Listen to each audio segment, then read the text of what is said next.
ng convicted na sina Franz Castro at Saturo Campo pinalagan. Headline. DZAR Sunshine Radio. Report. 10 araw na palugit sa ilang kongresista para ipaliwanag kung bakit ikinulong ang isang resource person hindi na in-extend ng Korte Suprema. Si June Samson sa detalye na balita. June?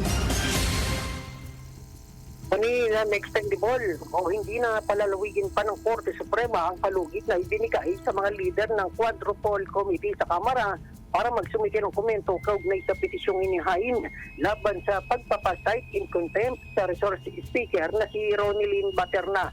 Iginiit ni Supreme Court spokesperson Camille Ting na sapat na kasi ang 10 araw na palugit na ibinigay ng mga maestrado sa mga respondents para sagutin ang petisyon at piling na writ of habeas corpus na inihain o hiniling ni Rogelio Baterna na ama ni Ronilyn.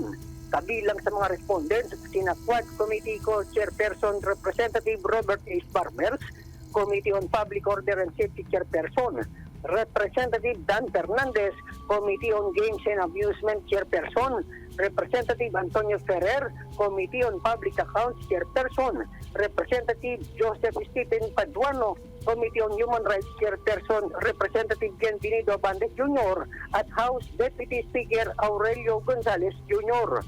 Pinagpapaliwanag din ng Supreme Court ang mga respondents sa loob ng 3 araw kung bakit kinailangan nilang ikulong sa Kamara si Baterna.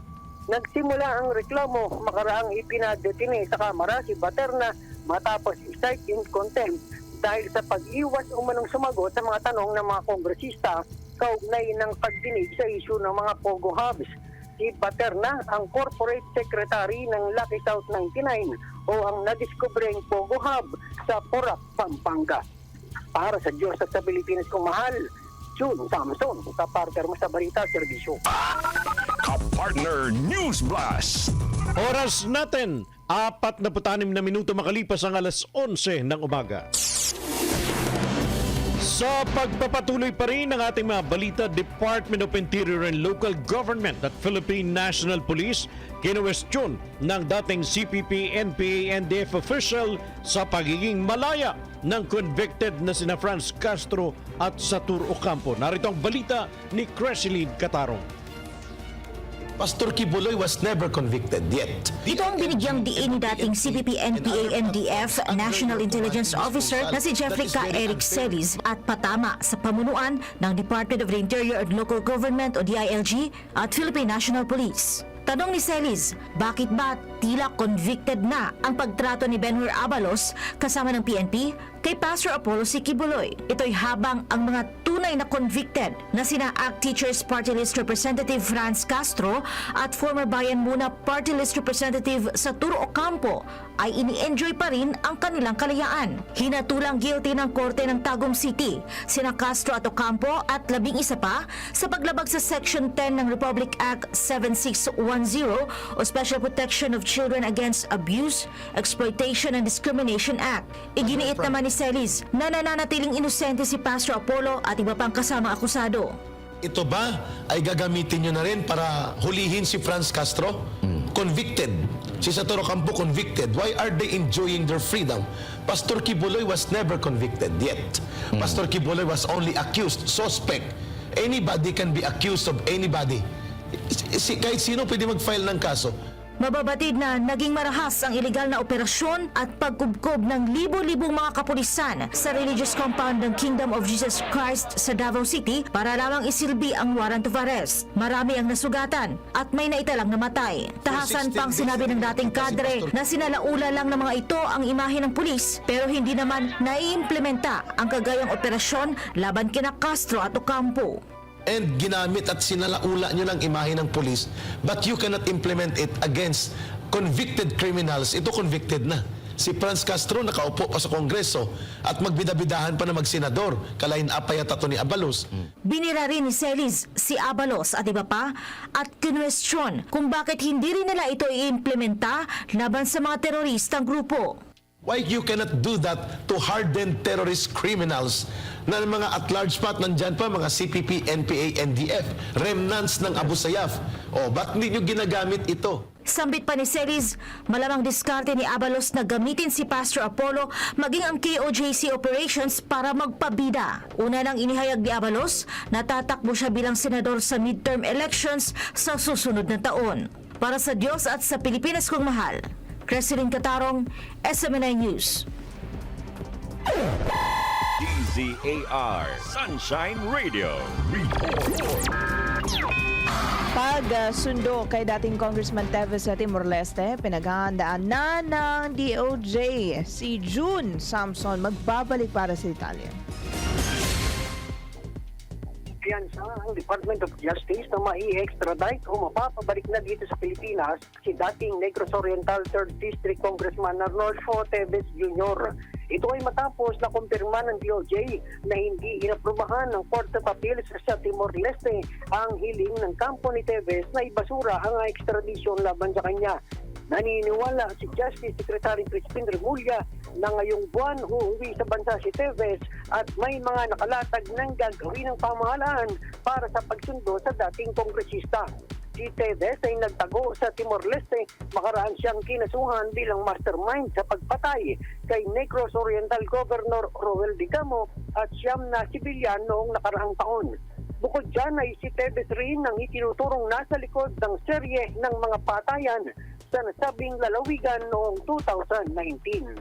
Para sa Diyos at sa Pilipinas kong mahal, June Samson, kapartner mo sa Balita at Serbisyo. Kapartner News Blast. Babawiin ng The Kingdom of Jesus Christ o KOJC ang kanilang suporta sa Marcos Jr. administration. Ito ang binigyan din ni KOJC Executive Secretary Sister Nori Cardona sa talumpati nito sa harapan ng KOJC missionaries sa compound sa Davao City araw ng Linggo. Dahilan nito ang hindi pagtugon ng pamahalang Marcos Jr. sa mga kawalang hustisya na nararanasan ng KOJC mula sa abusadong kamay ng Philippine National Police sa pangunguna ni PNP Chief Police General Romel Marbil at PRO 11 Regional Director Nicolas Torre. Ayon pa kay Sister Nori, hindi na karapat-dapat na pagkatiwalaan ng Marcos Jr. administration matapos itong magbulag-bulagan sa mga pang-aabusong ginagawa ng mga opisyal nito sa mga kabataan ng KOJC mula sa kalayaan sa pagsamba, kalayaan sa edukasyon at pagkakaroon ng mapayapang komunidad. Sa ngayon ay hindi na mabilang ang mga biktima ng trauma sa ginawang paglusob ng mga pulis sa KOJC compound. Pastor Apollo C. Kibuloy sumuko at hindi inaresto ayon kay Attorney Torion. Pastor Apollo hindi nagtago sa KOJC Religious Compound. Si Troy Gomez sa report. Matapos ang 2 linggong pag-alugad sa Kingdom of Jesus Christ Religious Compound sa Davao City, ay makakaalis na rin sa wakas ang libo-libong kapulisan. Sa kanyang post sa social media kahit nasa Dubai, ay unang inanunsyo ni Interior and Local Government Secretary Benhur Abalos ang paghuli ng mga otoridad kay Pastor Apollo C. Kibuloy. Pero ito ay agad naman na binigyang linaw ni Attorney Israelito Torion, ang legal counsel ng KOJC. Ayon kay Torion, voluntaryong sumuko si Pastor Apollo at ang mga kasama pa nitong 4 na kapwa-akusado na sina Sister Ingrid Canada, Brother Ending Canada, Sister Silvia Simanes at Sister Jacqueline Roy. And the rumor that he was arrested is really not true, because we would like to correct that. It took us days of negotiation, no, and the efforts of these army officials and PNP officials. Please be guided that he voluntarily surrendered to the folds of the law, and that is the real news of the matter. Ayon sa abogado, hindi sumuko si Pastor Apollo dahil sa ultimatum ng PNP. Pinilian niya na sumuko si Pastor Apollo dahil sa hindi na niya makayanan ang pahirap na dinadanas ng kanyang mga miyembro mula sa kamay ng mga kapulisan. Meron din kasi siyang natanggap na intel report o banta na huhulihin at sasaktan ang mga KOJC members at missionaries. Yung proximate cause was the sufferings, but the immediate cause was the text message and the actual mobilization of forces na ano na talaga, parang gloves off na talaga. So sabi ni Pastor, baka magkamatayan na talaga ito. Kasi yung mga miyembro niya, no, handa na rin mamatay. Kung dadakpin, sige, magpadakip sila. Or ano, so sabi na, let's stop this bloodshed. Ako na mag-surrender.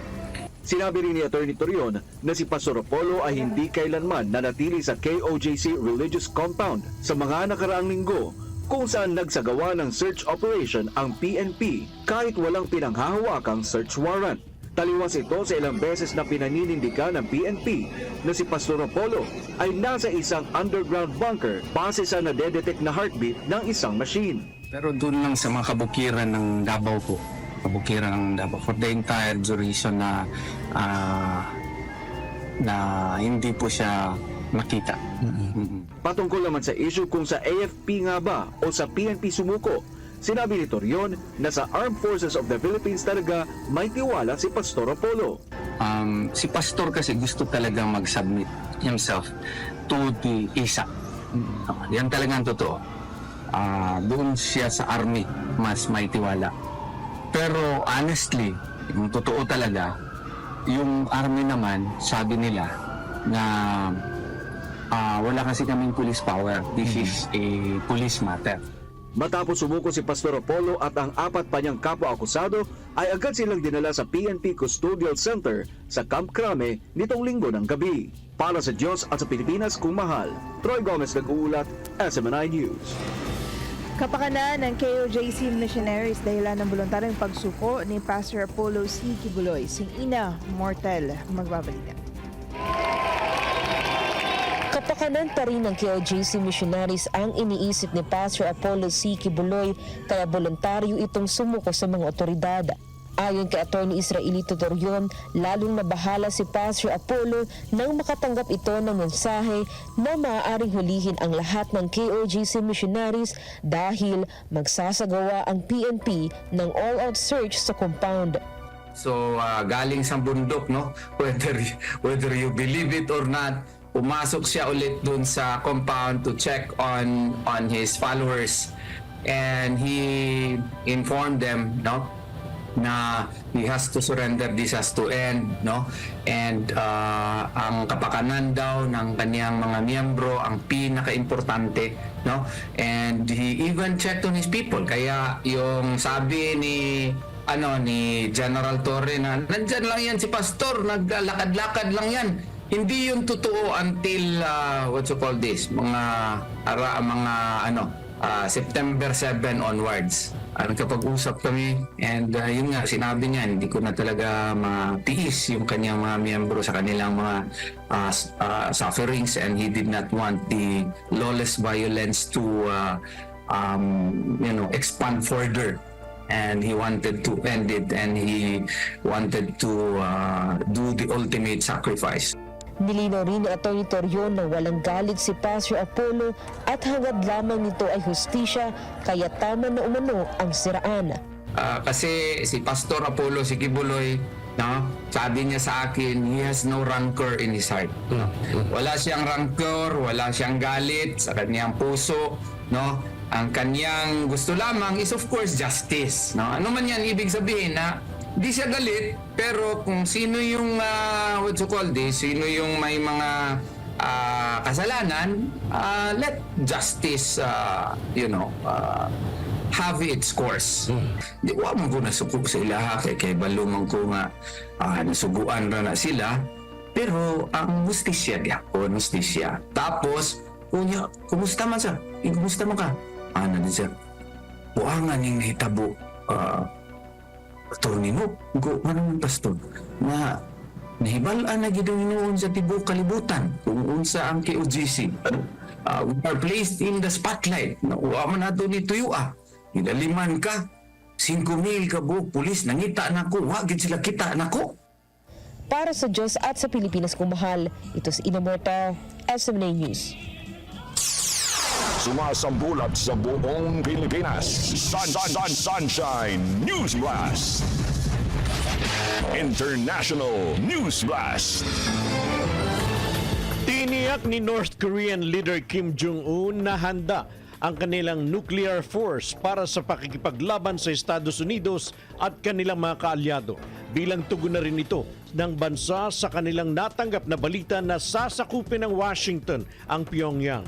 Sa ngayon ay sinabi ng North Korea na meron silang mas mabisang intercontinental ballistic missile na ang paunahing target ay ang mainland US.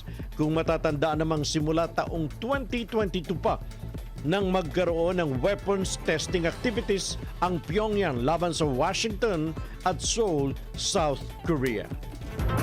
Sports News Blast. Pinuri ng dalawang Thai volleyball legends ang Philippine volleyball. Sa pahayag ni Juana Bukawiu at Wilavan Apiñapong, mas maganda na ngayon ang Pilipinas pagdating sa volleyball kumpara noon.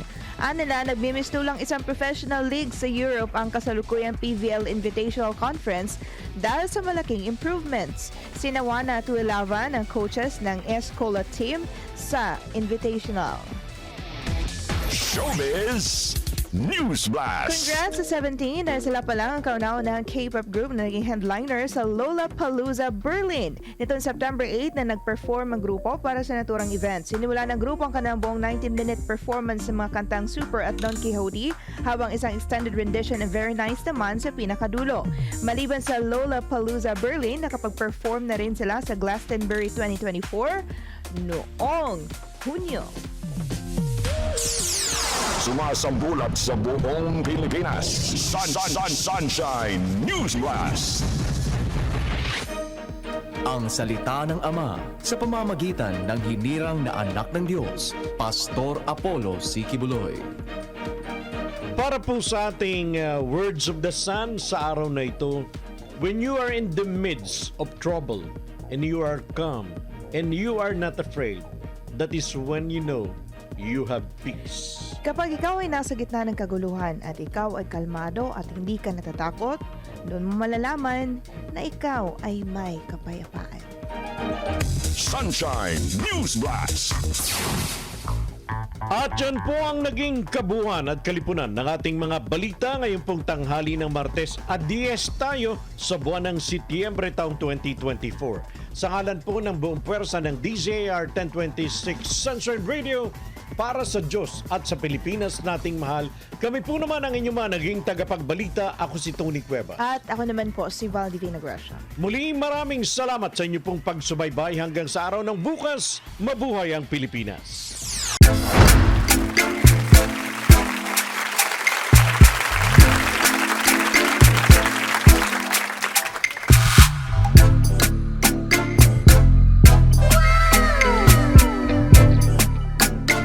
The next performance will start momentarily.